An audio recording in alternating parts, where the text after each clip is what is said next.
ಇವತ್ತು ಮಧ್ಯಾಹ್ನ ನಾನು ಫ್ರಿಜ್ ಡೋರ್ ಓಪನ್ ಮಾಡಿದಾಗ ನನಗೆ 4 ಮೊಟ್ಟೆ ಕಾಣಿಸ್ತು. ಮೊಟ್ಟೆ ನೋಡಿದ ತಕ್ಷಣ ನನಗೆ ಮೊಟ್ಟೆ ಸಾಂಬಾರು ತಿನ್ನಬೇಕು ಅನ್ನಿಸ್ತು. ಸೊ ಮೊಟ್ಟೆ ಸಾಂಬಾರು ಮಾಡೋಕ್ಕೆ ಏನೇನು ಬೇಕು ಸಾಮಗ್ರಿ ನೋಡೋಣ ಬನ್ನಿ. ಒಂದು ಮಿಕ್ಸಿ ಜಾರ್ಗೆ ಈರುಳ್ಳಿ, ಟೊಮ್ಯಾಟೊ, ಹಸಿ ಕೊಬ್ಬರಿ, ಆಮೇಲೆ ಚಕ್ಕೆ, ಲವಂಗ, ಮೆಣಸಿನ್ಕಾಯಿ, ಶುಂಠಿ, ಬೆಳ್ಳುಳ್ಳಿ, ಸ್ವಲ್ಪ ಸೋಂಪು, ಆಮೇಲೆ ಮಿಂಟ್ ಲೀವ್ಸ್ ಹಾಕಬೇಕು.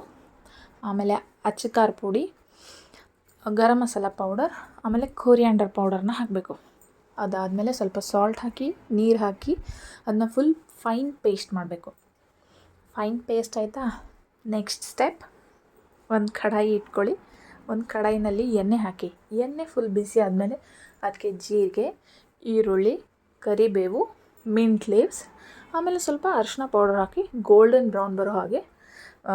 ಬ್ರೌನ್ ಬರೋವರೆಗೆ ಅದನ್ನ ಫ್ರೈ ಮಾಡಿ. ನೆಕ್ಸ್ಟ್ ಆ ಪೇಸ್ಟ್ನ ಹಾಕಿ ಸ್ವಲ್ಪ ನೀರು ಹಾಕಬೇಕು. ನೀರು ಹಾಕಿದ್ಮೇಲೆ ಅದು ಹಸಿ ಸ್ಮೆಲ್ ಹೋಗೋವರೆಗೆ ಅದನ್ನ ಫ್ರೈ ಮಾಡಿ. ನೆಕ್ಸ್ಟು ನಿಮ್ಗೆ ಎಷ್ಟು ಬೇಕಷ್ಟು ನೀರು ಹಾಕಿ ಕನ್ಸಿಸ್ಟೆನ್ಸಿ ನೋಡ್ಕೊಳ್ಳಿ, ಸ್ವಲ್ಪ ಗಟ್ಟಿ ಇರಬೇಕು. ಆಮೇಲೆ ಅದಕ್ಕೆ ಸ್ವಲ್ಪ ಸಾಲ್ಟ್ ಹಾಕಿ ಮೊಟ್ಟೆನ ಸ್ವಲ್ಪ ದೂರ ಹಾಕಿ.